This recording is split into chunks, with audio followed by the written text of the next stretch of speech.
Well, I certainly took a hefty beating for the announcement that Everstoke will become a private club next year. We want our trails back! We want our trails back! I responded to a few of the comments, but it's probably just easier to make this video. And then I went back into the comments looking for the points and the counterpoints, and it just made me completely sick to my stomach again. So I thought I was ready to do this, but all we do as humans is care about what other people are thinking about us. It's where all anxiety comes from. It's where every decision comes from.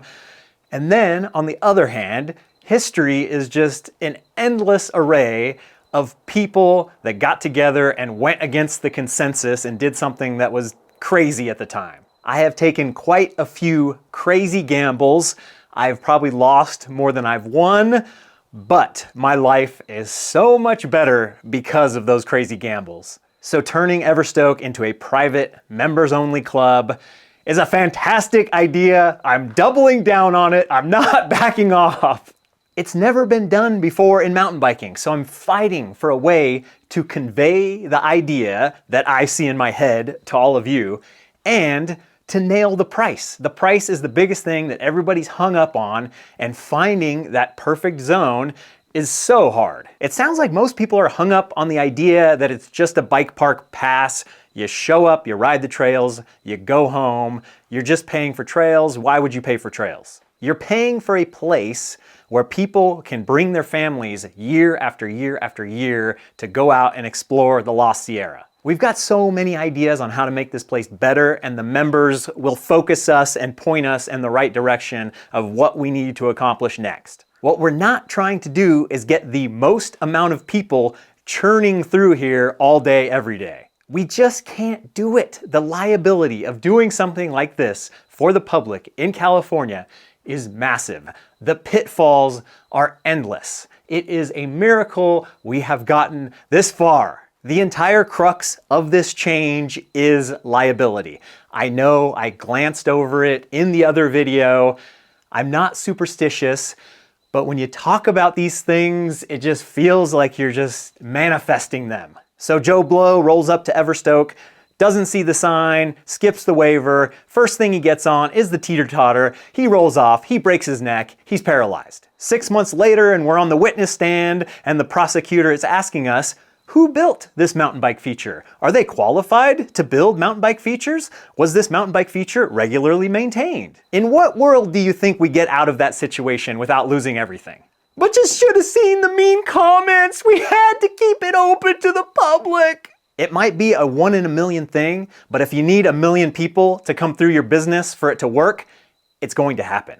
The same situation happening to a member of a private club is very different. It's still going to be a nightmare for all involved, but that person knows the lay of the land. They've been a member. They understand the terrain. They've been a part of it. So with that very happy note, we're just looking for a nice small group of members to get started and then to get growing. And that means the biggest piece of the puzzle and the hardest thing to nail down is the price. Of course, I have a bit of a distorted view, as buying a giant piece of land and building mountain bike trails has been my dream ever since I first started riding a bike. So my value of this place is astronomical. There's only so many spots, there's only so many days on the calendar, and I'm gonna circle back to that a little bit, because some people were saying, oh, it's only 6 months. We get more than 6 months out here. So maybe $1,200 a year isn't the right price, but I think it's in the ballpark. We are looking for a small group of people. It's a niche inside of a niche inside of a niche, and you put out a video and 15,000 people watch it, and you only need 20 people. It's quite polarizing. Value is the most subjective thing in the world. Have you ever talked to a dirt bike guy? They are absolutely flabbergasted and flummoxed anytime you talk to them and you say, oh yeah, my bike was like $7,000. And they're like, what? Why would you ever pay for something without a motor that's $7,000? Yes, you can ride and camp for free in so many places, and if that works for you, fantastic. I would never drive across the country. Gas is too expensive and it tears up my car. I'd rather take the bus. It seems 100% logical that we should all be taking the bus. So why don't we take the bus? Yes, we were always absolutely crazy to do this on a shoestring budget. It is an endless money pit, but it's not gonna kill us. We are going to buy the land. We're gonna buy it outright once the loan is due. I am not worried about that. But it would be great to have other people out here and to be a part of it. I know it's the easiest thing in the world to make fun of the kumbaya and, oh, we're gonna make connections, we're gonna make lifelong friends, but being out here at Everstoke and making those connections and making those friends, it's a huge piece of the puzzle. So why didn't we just do this from the start? So basically, this is a whole entire side tangent here, but my idea from the start, we get the land, we build the trails, which is gonna take a long time, and we build a big house on the property. We rent out that house, 5 bedrooms, 8 bedrooms, separate entrances. It's just a big Airbnb where the trails are the amenity. The trails are just the pool on the property. But we kind of should just get up and running with something. We should build some trails and then, well, I guess we could just build a couple spots where people could stay. And then it just kind of spiraled out from there. We're gonna need old Jerome Powell to hit the bricks and for the money printer to start back up again for that to be a possibility in the future. So back to one of the arguments I saw in the comments. Oh, you guys are only gonna be open 5 months out of the year.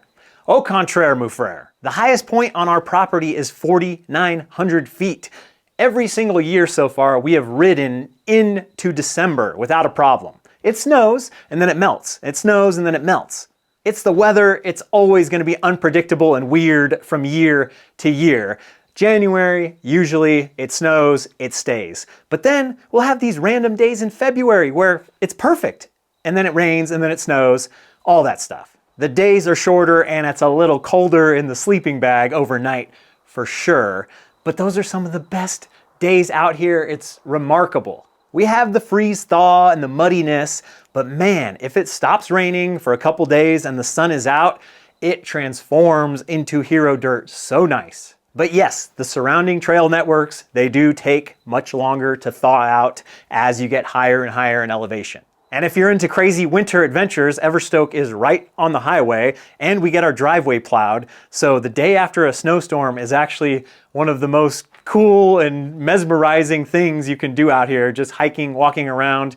If you're into snow camping, go set up a tent in the snow. It's friggin' amazing out here. And once again, I want to reiterate, if you're coming from somewhere else, somewhere beyond the scope of membership, shoot me an email. I will guide you around. If the timing works out, I would be thrilled to show you this place. Seriously, I mean it. All right, this whole thing chewed me up and spit me out after 3 days. Thank you to the one person that reached out and texted me. I thought it would be nice to go for a ride and talk about everything, but I could have done a better job for sure. Probably should have had some talking to the camera moments and gone over it 100 times and showed it to 100 people and live and learn.